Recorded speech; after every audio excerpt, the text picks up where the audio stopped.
बेटा मुझे इन आंकड़ों की सहायता से मीथेन की क्या निकालना है, संभवन ऊष्मा।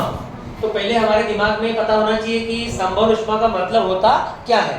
तो हम ये बता सकते हैं कि कोई भी पदार्थ जब बनता है, कोई भी रासायनिक पदार्थ क्या करता है, जब रासायनिक अभिक्रिया से बनेगा तो उसके बनने पर जो ऊर्जा निकलेगी उसका नाम क्या होगा, संभवन ऊष्मा। हमें निकालना किसकी, मीथेन की। तो हमने रफ में ये सोचा कि ये बन गया मीथेन, इसके बनने पर क्या निकलेगी, ऊर्जा। इसका मान तुम्हें क्या करना है, ज्ञात करना है। लेकिन अब तुम्हें ये पता होना चाहिए कि ये बनेगा कब, जब कौन किससे क्रिया करेगा, कार्बन क्रिया करेगा किससे, हाइड्रोजन से। कार्बन का सिंबल क्या होता है, C। हाइड्रोजन का सिंबल क्या होता है, H2। कार्बन का सिंबल क्या हो गया, C। H का सिंबल क्या हो गया आपका, H2। ठीक है। अब यहाँ हाइड्रोजन कितने बेटा आपके, 4, और यहाँ कितने हैं, 2। हमें कितने चाहिए, 2 और चाहिए। तो हम 2 आगे से कर देंगे मल्टीप्लाई। अब ये वाला इक्वेशन यहाँ से बनाना है, 1, 2 और 3। इसका नाम है equation number 1, equation number 2, equation number 3। इनकी सहायता से हमें वो वाला इक्वेशन बनाना है। तो हमें पहले देखना पड़ेगा अभिकारक को। अभिकारक में क्या चाहिए मुझे, कार्बन। यहाँ कार्बन कहाँ दिया है, समीकरण 1 में। फिर क्या चाहिए मुझे, हाइड्रोजन। कहाँ दिया है, समीकरण 2 में। तो मैं क्या करूंगा, इन दोनों के बीच में चिन्ह कौन सा लगाऊंगा, प्लस का। इसका मतलब हिंट मिल गई, इसको देख के हिंट मिल गई। समीकरण 1 में क्या जोड़ेंगे, समीकरण 2। समीकरण 1 में क्या जोड़ेंगे, समीकरण 2। तो आपने यहाँ पे लिखा हल करते समय, समीकरण 1 में 1 और 2 को जोड़ने पर, समीकरण 1 और 2 को जोड़ने पर, अब 1 और 2 को जोड़ देंगे। जोड़ना कैसे है, पहले लिखा समीकरण 1, फिर लिखा समीकरण नंबर 2। अब इसकी ऊर्जा जो है 97 है, इसकी ऊर्जा -136 है। अगर हम जोड़ेंगे तो जोड़ने का मतलब होता है प्लस करना। इसमें इसको जोड़ेंगे तो C और H अलग अलग है, सिंबल के रूप में दोनों को अलग अलग करके प्लस कर देंगे। यहाँ पे O2, यहाँ भी क्या है, O2। आगे अंक जो लिखा रहता है उसे कहते हैं मोल। आगे जो अंक लिखा है उसका नाम क्या है, मोल। कुछ भी नहीं, मतलब क्या है यहाँ पे 1। ये दोनों कैसे है, सेम, इसलिए जुड़ जाएंगे, 1 और 1 2। तो यहाँ पे हो जाएगा 2O2 बराबर क्या हो जाएगा, CO2 प्लस में 2H2O।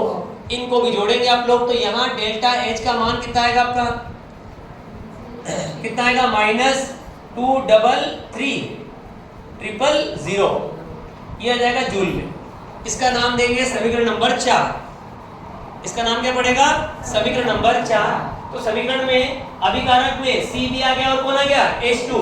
अब मुझे उत्पाद में क्या चाहिए बेटा, CH4। एरो के उधर देखो तो तीनों इक्वेशन में एरो के इधर CH4 कहीं लिखा है क्या, क्या लिखा है क्या, यहाँ पर लिखा है, लेकिन कहाँ लिखा है, अभिकारक में।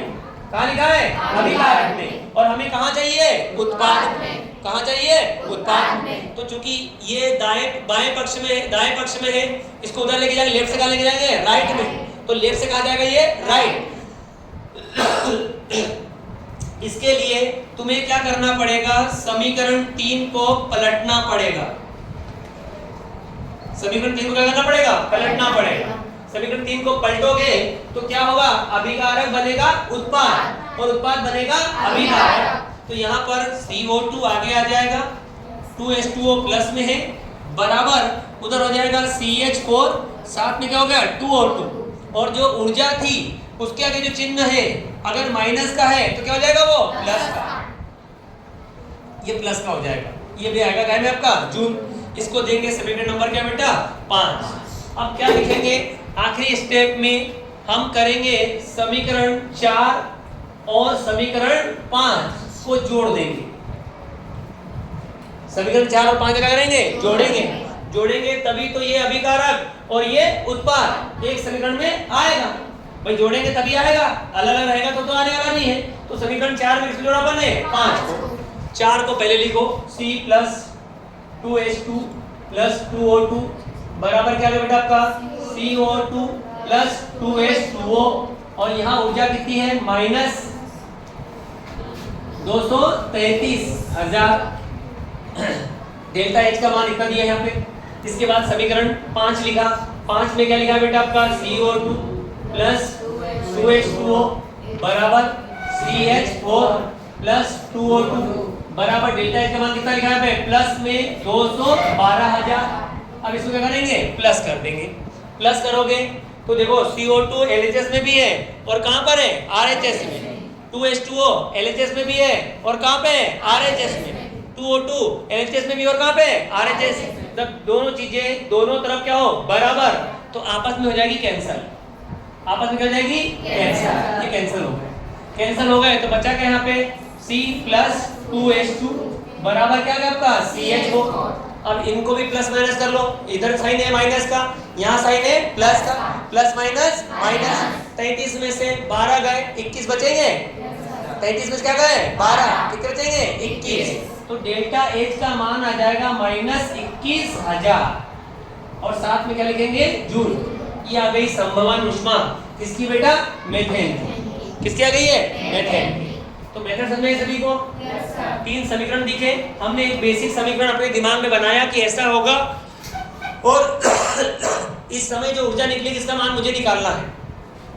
पहले अभिकारक ढूंढेंगे कहाँ दिए गए हैं, फिर ढूंढेंगे किसको उत्पाद को कहाँ दिया गया है और उसके अनुसार समीकरण को जोड़ना है, घटाना है या पलटना है, ये तुमको सोचना होगा।